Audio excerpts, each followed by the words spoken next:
Alafia, I'm Philip John Nymark, the founder of the IFA Foundations of North and Latin America, and welcome to the IFA blog. Today, I'd like to answer questions that I'm getting in ever-increasing volume in both emails and phone calls, which basically say, hey, I think this is great. I love this rational, empowered look at life. I would love to go through my life without having fear. I would love to empower myself and my family. I would love to grow into my destiny. But how do I do it? Where do I start? Well, that's a very, very worthwhile question, and one that I guess certainly needs answering.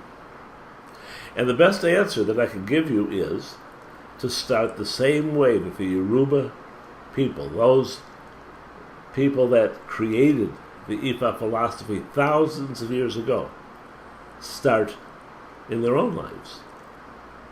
And that is that at the earliest possible time, in the Yoruba culture, it's when a child is somewhere between its 3rd and 10th day of life, they seek a life path reading for that child. And the life path reading is not simply who is their primary Orisha or who is their, quote, guardian angel in Lukumi and Santeria terms. It is so much more than that. The life path reading, as the Yoruba have done it for these thousands of years, shows you, no matter what age you get around to doing it, the destiny that you chose at the time of conception. It identifies the energies on both your temporal side, which are most effective, and on your emotional, spiritual side, which will help you with the greatest growth, the greatest empowerment, the greatest fulfillment.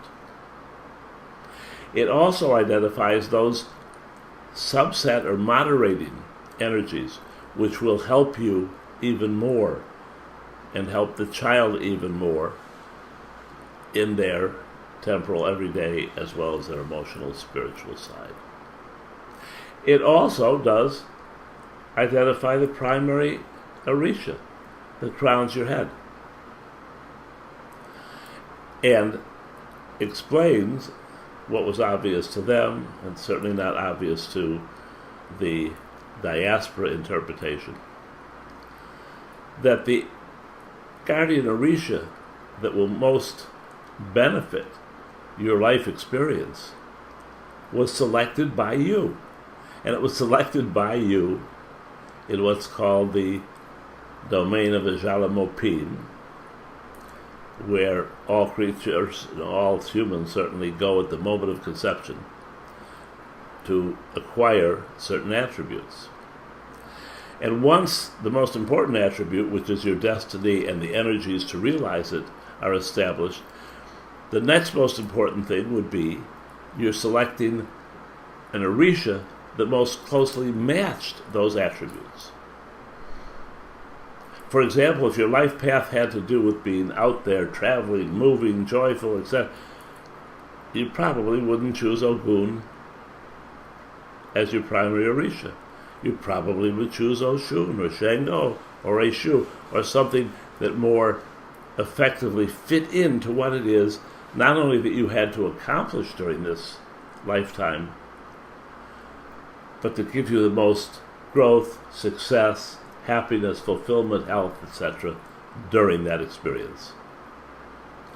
The life path also identified the primary ancestral energy that piggybacks with you, that at the moment of your conception joins that new entity and kind of sits up here to guide in a very one-on-one relationship during the course of your life.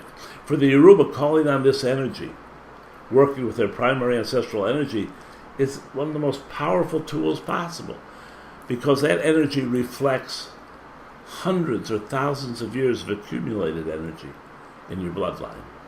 And it's there to help you, to give you the information that you don't need to relearn, but can simply rely upon and go more effectively forward on your life.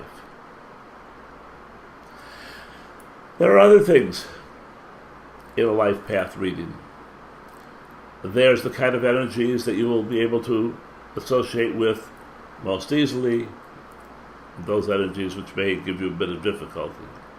There's the specific instructions on how to work with that life path and how to work with the Orisha, the ancestor, your ancestors in general, your Ori, etc., to give yourself the best possible life, the life that you selected, and very probably are nowhere near living or experiencing. For the Yoruba, when they did this for a child, of a week old approximately, it allowed the parents to guide this child so effectively. Again, using the previous example, if this child had a life path and had chosen Ogun, the child would have certain kinds of predispositions, enjoy being alone, focused, hardworking, all right? And so they would guide the child into areas that would explore those beneficial paths. And they would keep the child away or from being forced into areas that were inimical to his basic energy field. Now, most of us haven't had that opportunity to be guided in such.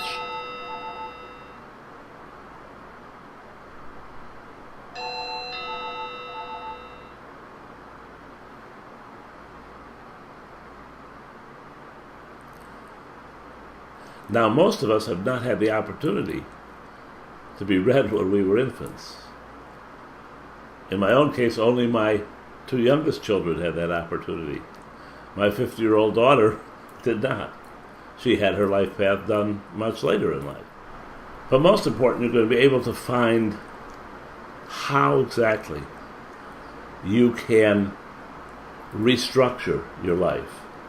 The life that perhaps you were not taught from the first week of existence, but the life you chose to live at that moment of conception in the domain of Ajali Mopin. A life which was meant to be happy, healthy, fulfilled, to share and find love with another, to have family, and all the blessings that a benevolent God, Oludumare, put in to his creations.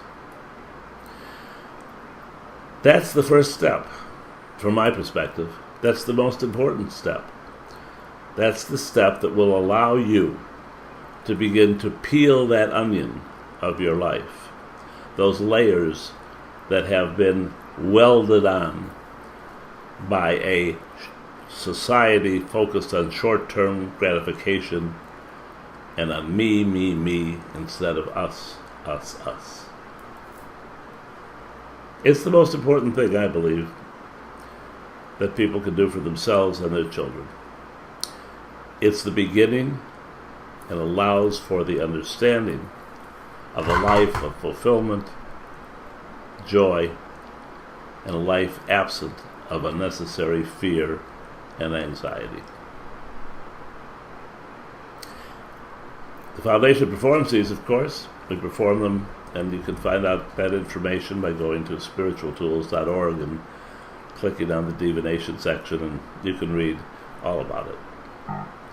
But wherever you go, or however you decide, make sure that it is a qualified, genuine Ifa practitioner, not somebody looking to sell you merchandise as opposed to leading you on the path towards your destiny.